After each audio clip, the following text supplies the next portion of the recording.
debate amplo e complexo que há no Brasil de hoje sobre a distribuição de medicamentos por via de decisão judicial. O ativismo judicial, portanto, como disse, é uma atitude. E também é uma atitude que tem precedentes em outras partes do mundo. A expressão ativismo judicial é normalmente associada a um período da história constitucional americana em que a Suprema Corte foi presidida por um ministro de nome Warren, W-A-2-R-E-N, um período que vai de 54 a 69, em que a Suprema Corte americana, sem nenhuma emenda à Constituição e sem a edição de qualquer lei pelo Congresso, produziu uma revolução por via da jurisprudência, a começar pela célebre decisão que acabou com a segregação racial nas escolas públicas, proibindo que houvesse escolas públicas para brancos e escolas públicas para negros e obrigando os estados a adotarem uma política em que negros e brancos podiam frequentar as mesmas escolas. Também foi a Suprema Corte americana, em decisão sem nenhuma modificação legislativa, que assegurou uma série de direitos aos acusados em processo criminal, inclusive o direito de terem advogado e o direito de serem alertados sobre os seus direitos no momento da prisão. A célebre frase que se ouve nos filmes americanos, nos filmes policiais, é uma frase que foi determinada pela Suprema Corte. Você tem o direito de permanecer calado, tudo o que disser poderá ser usado contra você numa corte de justiça e tem direito a um advogado e, se não puder pagá-lo, o Estado fornecerá um. E, portanto, um salto de qualidade na proteção de um grupo especialmente vulnerável, como são os acusados em processo criminal e os presos de uma maneira geral. Também coube à Corte Warren estabelecer como um direito fundamental o direito de privacidade, uma célebre decisão de 1965, dizendo que era inconstitucional um Estado proibir o uso de pílula anticoncepcional, porque o Estado não tem o direito de invadir um quarto de casal para saber como é a vida sexual deles e se há um pacote de pílula anticoncepcional na mesinha de cabeceira. E outras decisões importantes com critérios asseguradores da liberdade de expressão.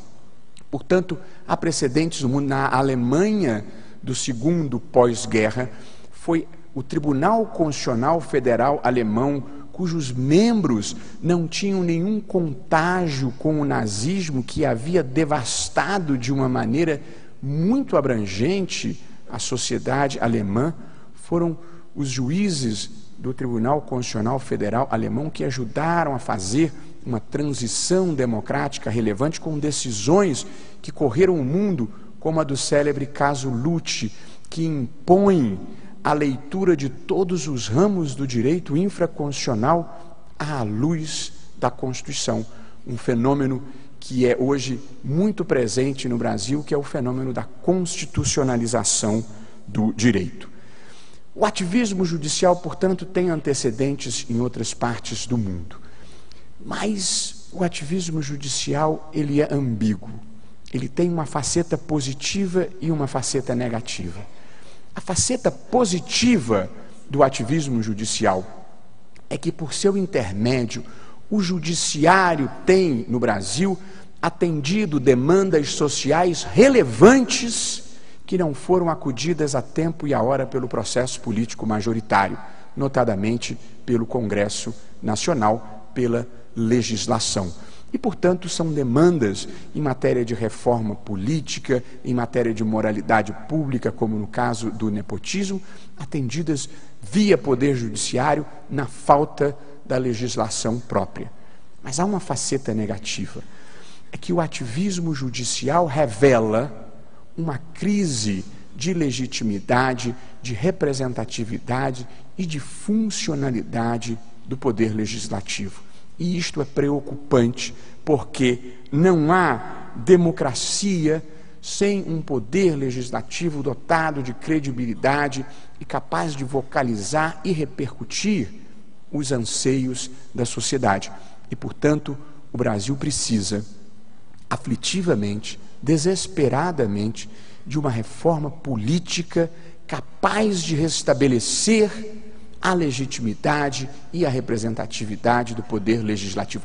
Esse descolamento entre classe política e sociedade civil é um risco e nós precisamos concentrar energias em repensar este modelo. E aqui eu termino os comentários iniciais que queria fazer sobre judicialização e ativismo. Um pouco em razão das circunstâncias de tempo, eu não estou analiticamente percorrendo todos os fundamentos das minhas crenças, mas em nenhum momento gostaria de passar a ideia de que trafego pela vida carregando uma mochila de certezas plenas e de verdades absolutas. Um psicanalista, Luiz Alberto Pi, tem um livro muito interessante em que ele diz que no início da vida dele, ele trabalhava em manicômios e o que mais chamou a sua atenção foi a absoluta convicção com que os internos narravam os seus delírios. E ele diz que desde cedo aprendeu que na vida o que enlouquece não são as dúvidas, o que enlouquece são as certezas. E, portanto, eu não estou aqui compartilhando um pacote de certezas, estou apenas compartilhando algumas ideias, embora muitas vezes as nossas próprias ideias e o que cada um pensa de si próprio não corresponde, por vezes, à percepção do outro. Eu, há não muito tempo atrás, em minha casa de Itaipava, onde eu gosto de escrever, testemunhei o seguinte diálogo que envolvia a minha mulher, a minha afilhada e a minha filha, ambas jovens que na época tinham 13 para 14 anos.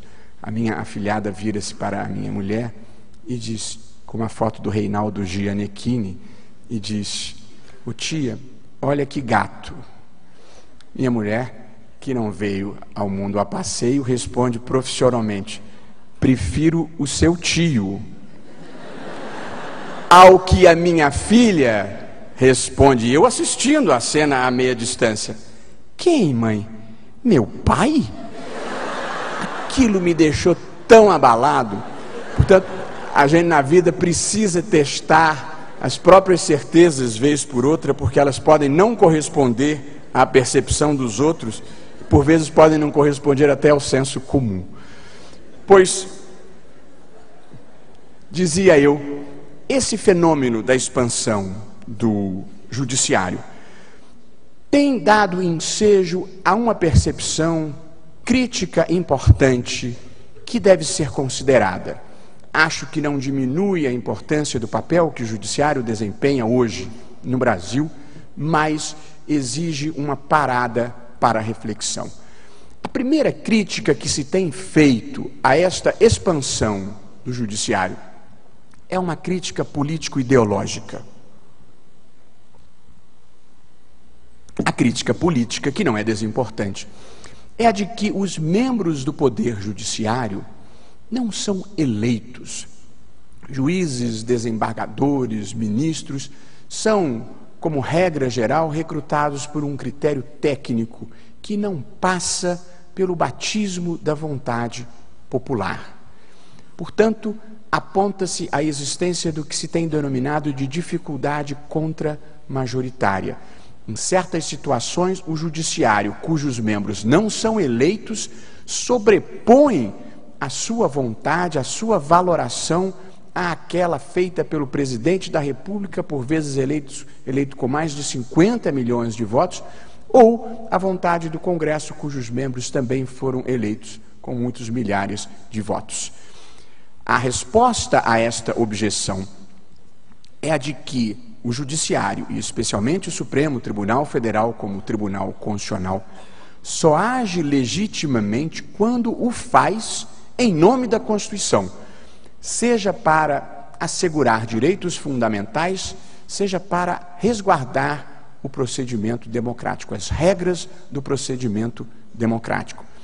Fora destas duas situações, direitos fundamentais e regras do procedimento democrático, o judiciário deve ser deferente para com as escolhas políticas feitas pelo Congresso e para com o exercício razoável de discricionariedade administrativa pelo Poder Executivo.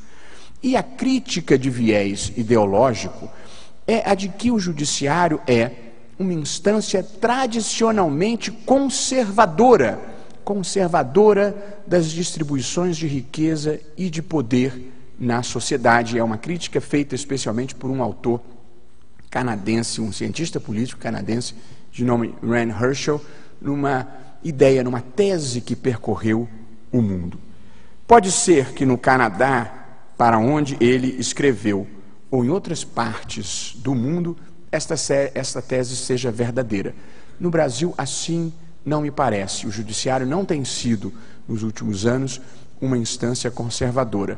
E acho até que é possível afirmar, sem medo de estar errado, que o Judiciário, em geral, está hoje mais à esquerda e mais sintonizado com o sentimento social do que o Congresso, do que o Poder Legislativo, de uma maneira geral. A segunda crítica que se tem feito a esta expansão do Judiciário diz respeito ao que a doutrina chama de capacidade institucional. Pelo sistema constitucional brasileiro, o Poder Judiciário pode apreciar praticamente toda e qualquer matéria com base no artigo 5º, inciso 35, que afirma que nenhuma lesão ou ameaça de lesão pode ser subtraída da apreciação do Poder Judiciário. De modo que o Judiciário quase sempre pode, mas nem sempre deve, dar a última palavra. O Judiciário, como regra geral, o juiz, ele é treinado para fazer a justiça do caso concreto, para fazer a microjustiça. Muitas vezes o juiz não tem conhecimento ou o seu ponto de observação não favorece que ele visualize quais são os efeitos sistêmicos, por exemplo, da sua interferência numa política pública abrangente. De modo que o juiz deve ter a humildade, muitas vezes, de reconhecer os limites da sua capacidade institucional, das informações com as quais ele trabalha e às quais tem acesso e o seu ponto de observação. De forma tal que decisões sobre transposição de rios, decisões sobre demarcação de terras indígenas, decisões sobre o melhor local para ser locada uma usina hidrelétrica, como regra geral, não terão a sua melhor decisão de mérito no Poder Judiciário. O Judiciário deve resguardar para que o devido processo legal decisório acerca daquela matéria tenha sido observado e, portanto, que a comunidade tenha sido ouvido, que as instâncias técnicas tenham se pronunciado, que a decisão final tenha considerado as diferentes visões sobre aquela escolha. Porém, tomada a decisão política, feita o laudo antropológico por quem entende de antropologia, como regra, o Judiciário não deve sobrepor a sua vontade à vontade das instâncias próprias. E, por fim, a última crítica é a crítica quanto à limitação do debate público quando ele se judicializa. E aqui é importante observar que nós vivemos o mundo do direito. Mas o mundo do direito tem uma linguagem própria, tem categorias próprias, que excluem do debate as pessoas que não dominam a chave desse conhecimento e as pessoas que não têm acesso ao locus onde se desenvolvem os debates judiciais, que são os processos, sejam os processos subjetivos, sejam os processos objetivos, que tramitam perante o Supremo Tribunal Federal. De modo que a judicialização não pode ter a pretensão de abarcar todo o debate público, porque isto seria elitista, isso seria excludente. A linguagem jurídica é uma linguagem peculiar. Nós somos uma gente estranha. Nós dizemos coisas do tipo, no aforamento, havendo pluralidade de enfiteutas, elege-se um cabecel. Isso é péssimo. E nós falamos isso com uma certa naturalidade, ou os processualistas falam os embargos infringentes, conquanto